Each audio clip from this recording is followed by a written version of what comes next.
E aí, sabe aquela dúvida que sempre aparece na hora de falar inglês? Usar start ou begin? Finish ou end? Pois é, em português a gente se vira super bem com começar e terminar, mas no inglês a história é um pouquinho diferente. O contexto manda em tudo. Então, vamos juntos desvendar esse mistério de uma vez por todas.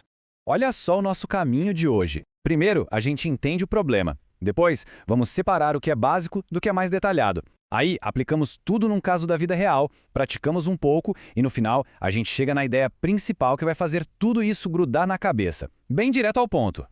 Então, vamos lá. O grande X da questão é que não dá para fazer uma tradução direta um para um. A escolha da palavra certa vai depender totalmente da situação. É uma coisa mais informal? É um evento super formal? É uma tarefa rapidinha ou o fim de um ciclo inteiro? É isso que a gente vai aprender a diferenciar. Essa é a pergunta que não quer calar, né? A gente pensa começar e, de repente, tem duas opções. Pensa terminar e aparecem mais duas.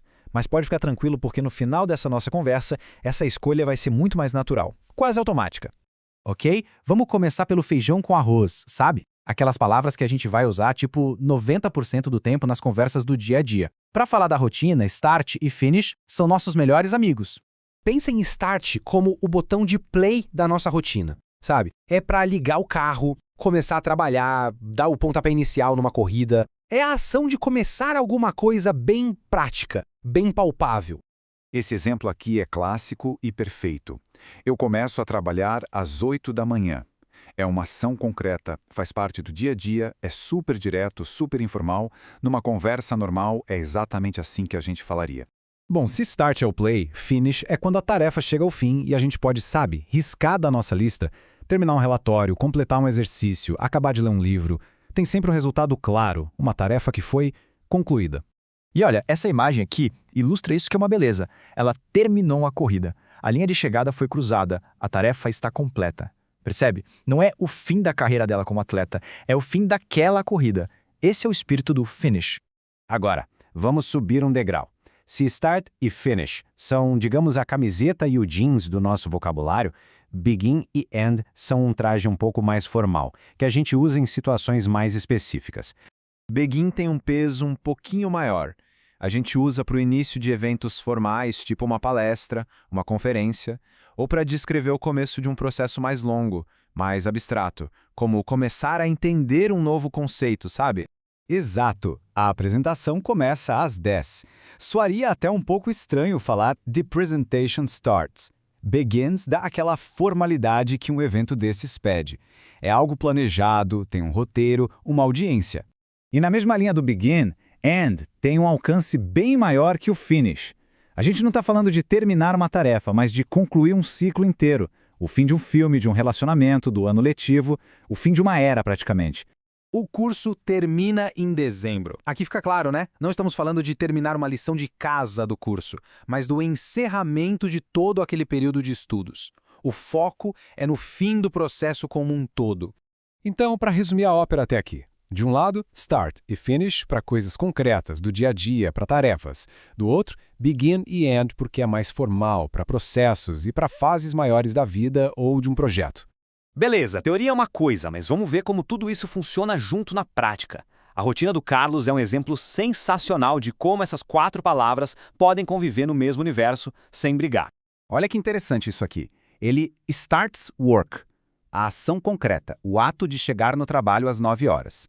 Mas o cérebro dele só begins to work, que é o início de um processo interno mais abstrato.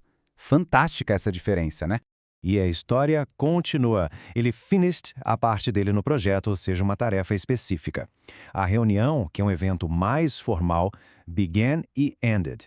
E o projeto como um todo, aquela fase de trabalho, ended bem. Viu só? Cada palavra no seu devido lugar. Uma pergunta rapidinha, só para ver se ficou claro. Ele terminou a parte dele antes do prazo? Sim, o texto diz que ele terminou na quinta. O uso de finish aqui reforça exatamente isso. A tarefa foi concluída, ticada da lista. Certo, agora é a vez de colocar a mão na massa. Vamos ver como esses conceitos se aplicam em algumas frases do mundo real. O ano letivo, em dezembro. A gente está falando do que aqui? Do fim de um período grande, de uma fase, certo? Então, a resposta correta é ends. The school year ends in December. Perfeito. E nessa aqui, você de ler aquele livro, ler um livro é uma tarefa, né? Tem um começo, meio e um fim bem definido quando a gente chega na última página. Então, a palavra ideal é finish. Did you finish reading that book? Depois de tudo isso, de ver os exemplos, a prática, a gente pode resumir esse conhecimento todo numa regra bem simples e poderosa, que vai servir como nosso guia. E aqui está ela, a nossa regra de ouro. Na dúvida, é só pensar, isso é uma conversa casual sobre uma tarefa do dia a dia? Se for, pode ir de start e finish sem medo. Ah não, o contexto é mais sério, é um evento, o ciclo de algo grande. Então, a escolha certa é begin e end. Simples assim. E para fechar com chave de ouro, fica essa reflexão. Que novo hábito foi começado recentemente? Repare que a pergunta usa begin, porque um hábito é o início de um processo, de uma transformação. Não é só uma ação isolada. Fica aí a reflexão e, claro, o uso correto da palavra.